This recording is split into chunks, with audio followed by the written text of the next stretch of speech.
जो बात मैंने पहले कही थी, जरा मैं वो हिस्सा स्टिंग ऑपरेशन का सुनाता हूं कि शराब की दुकान पर एक बोतल के साथ एक फ्री शराब के ठेके वाला आपको खुद दे, हर कोई हैरान था, लेकिन दिल्ली में ऐसा हो रहा था। स्टिंग ऑपरेशन में उस बात का जवाब आया है, सुनिए अब। प्रॉफिट ਦੀ ਗੇਮ ਤੇ 80% ਹੈਗੀ 80% 1 ਰੁਪਏ ਦੇ ਮਾਲ ਦੇ ਵਿੱਚ ਸਾਨੂੰ 20 ਪੈਸੇ ਗੌਰਮੈਂਟ 20 ਪੈਸੇ ਦਾ ਮਾਲ ਹੁੰਦਾ 80 ਪੈਸੇ ਸਾਰੇ ਸਾਡੇ ਹੁੰਦੇ। अच्छा 1+1 ਕਰਨ ਡਰ ਗਈ ਸਾਨੂੰ 80 ਇੰਨੀ ਕਮਾਈ ਕਿਵੇਂ? ਇੰਨੀ ਕਮਾਈ ਐਵੇਂ ਹੈ ਕਿ ਇਹਨਾਂ ਨੇ ਐਤਕੀ ਚਾਲੇ ਚੱਲੀਏ ਤੁਹਾਨੂੰ 20 ਦਾ ਮਾਲ ਹੈ ਕਿ ਜਿੰਨੇ ਦਾ ਮਰਜ਼ੀ ਵੇਚੋ ਸਾਨੂੰ ਫਿਕਸ ਨੇ ਪੈ ਦੇ साढ़े तो इन्हें 253 करोड़ ले लिया। ठीक है, जाओ तो जिन्हें मर्जी दुकाना करो, जो मर्जी करो। 20 पैसा माल आंदा 253 करोड़ एक बंदे दो, एक बंदे। अच्छा साल दा 253 नहीं, ये तो मिनिमम साढ़ा है, बाकी तो 500 करोड़ लिया, साढ़े तो सब तो घाटा का। देखिए, इसमें कुलविंदर मारवा ये कह रहा है कि हमारा प्रॉफिट जो है वो 80% था, यानी कि एक बोतल शराब पर 20% लागत और बाकी 80% हमारा।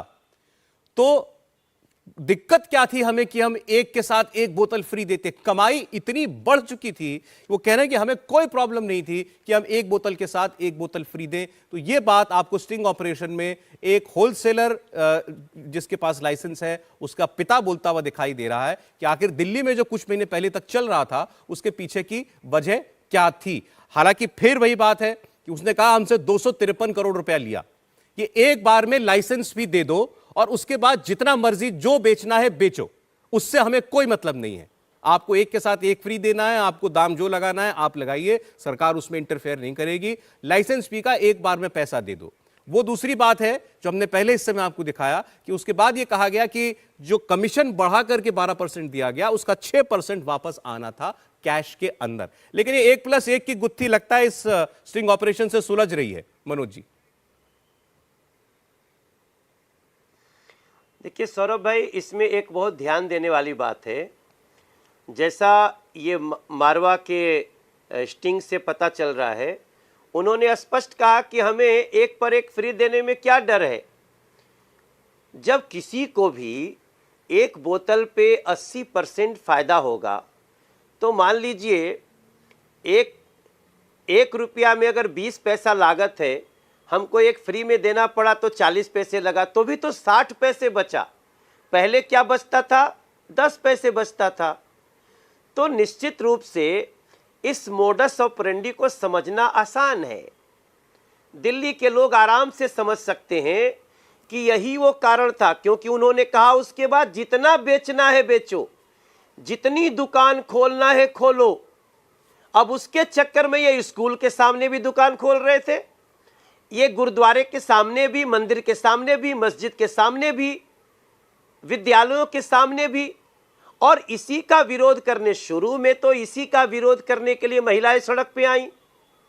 महिलाओं को, दिल्ली के बच्चों को जो आना पड़ा सड़कों पे, उनको तो यही था कि भाई एक गली में इतनी दुकान कैसे खोल सकते हो, एक वार्ड में इतनी दुकान कैसे खोल सकते हो।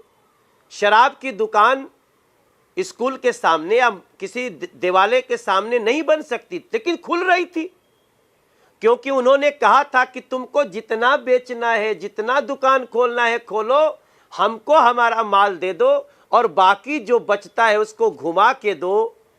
इस मोडस ऑपरेंडी को आज दिल्ली सुन के क्या हो रहा होगा दिल्ली का।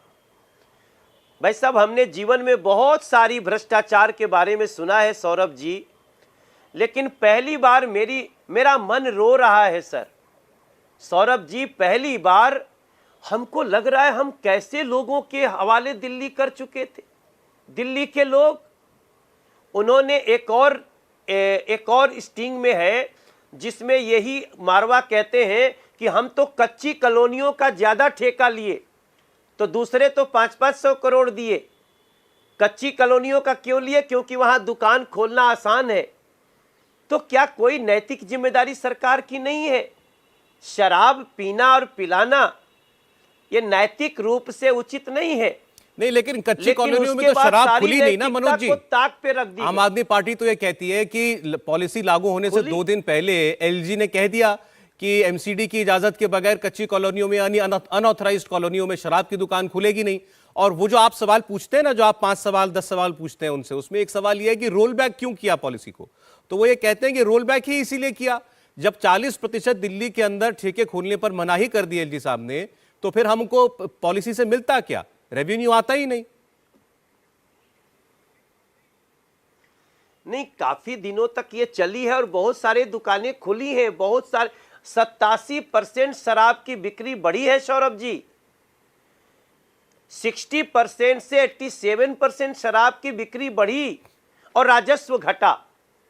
तो ऐसा नहीं है, अभी इन्होंने शराब की नीति वापस ले ली, लेकिन जितने दिन तक ये रही है उसमें एक भयानक अपराध हुआ है, भयानक लूट हुई है, और हम उसी लूट के पैसों को वापस खजाने तक लाने के लिए संघर्ष कर रहे हैं। इंडिया टीवी हर वक्त हर जगह डाउनलोड करने के लिए सर्च करें India TV news Google play store या ऐप स्टोर पर।